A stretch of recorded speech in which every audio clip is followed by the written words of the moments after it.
morning, everyone. So I keep getting asked kind of the same questions, specifically about AC. So what an AC needs to work is, of course, a compressor, which you can kind of see down there. I use a Passat 1.8 turbo compressor and mount. It does need a little bit of grinding to mate to the ALH.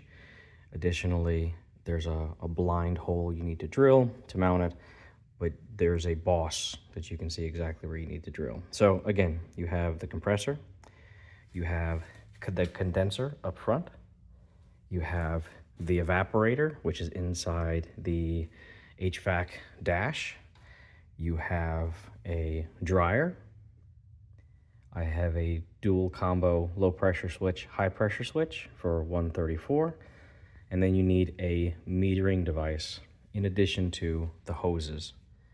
So for the hoses, I use a Master Cool crimping setup.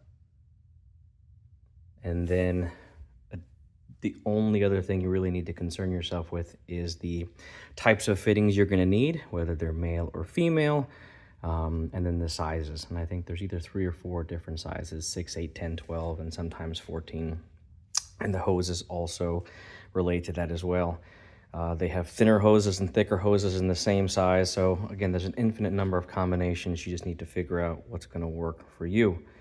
After you set everything up, you're gonna need a vacuum pump and a manifold set. So I have a field piece up there that I use, and then a cheap little Amazon vacuum pump. You pull the system into vacuum, you charge the system based on temperature, because now your system is no longer the same size as it was when it came from the factory, and that's it. Just so you're aware, you do need a EPA certification to work on automotive. It is not the same one that you use with households. EPA catches you, it's a big problem. So my recommendation is set all this stuff up. If you want to draw it into vacuum, you've got a buddy like me that has his license, his or her license, call them over and have them charge your system adequately. But yeah, if you have any questions, again, this is a quick, simple little video. I do wrap my hoses that are going to be close to the exhaust in heat shielding. Same thing with the coolant lines up there. But yes, AC is very, very simple. As far as wiring, let's go through that. So inside the cab, there is a push button. That push button sends a control signal to the pressure switch.